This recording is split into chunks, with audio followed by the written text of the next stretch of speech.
This past Easter, I was reading the closing chapters of the Bible regarding Jesus' life here on earth. And it's starting with John chapter 13, I read about how Jesus washed his disciples' feet. And the thought occurred to me as I was reading that he washed all of his disciples' feet. Not just the good ones, but the ones who would ultimately deny him, as in the case of Peter. And he even washed Judas's feet. Judas had already sold his master out. He had already gone to the priest, received 30 pieces of silver, and basically traded that for Jesus. He had given him up. He had completely betrayed him. And when was it, at what point was it that Jesus kicked Judas out of the fellowship of the disciples and out of his presence? He didn't. Judas took himself out. Isn't it amazing the patience that God has with us? That even though we can commit terrible sins, he still forgives us and still invites us to stay in his presence and in his fellowship. As we spend time, more time together with our families, more time together with those closest to us, let's remember this attitude of forgiveness that Jesus had. But let's also apply that to our larger circle, our church family, our work family, and beyond.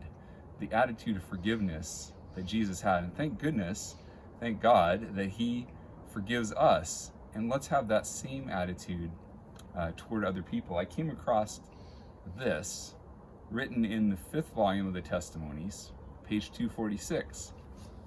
This is what she said. I have been and am still fellowshipping as brethren and sisters with those who have been guilty of grave sins and who even now do not see their sins as God sees them. But the Lord bears with these persons, and why should not I? He will yet cause his Spirit to so impress their hearts that sin will appear to them as it appeared to Paul, exceedingly sinful. We know but little of our own hearts, and we have but little sense of our own need of the mercy of God.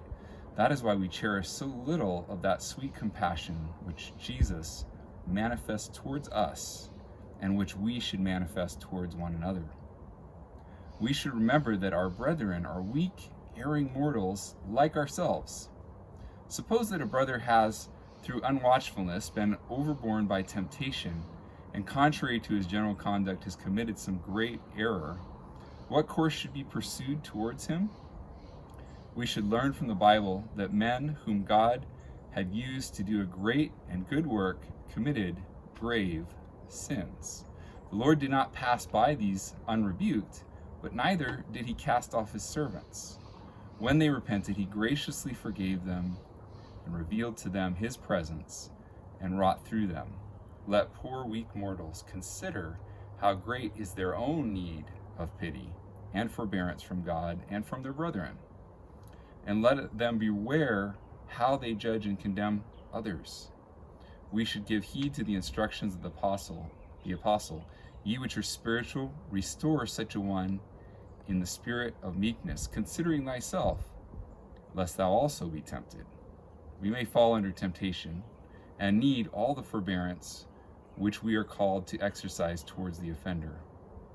With what judgment ye judge, ye shall be judged, and with what measure ye mete it, it shall be measured to you again.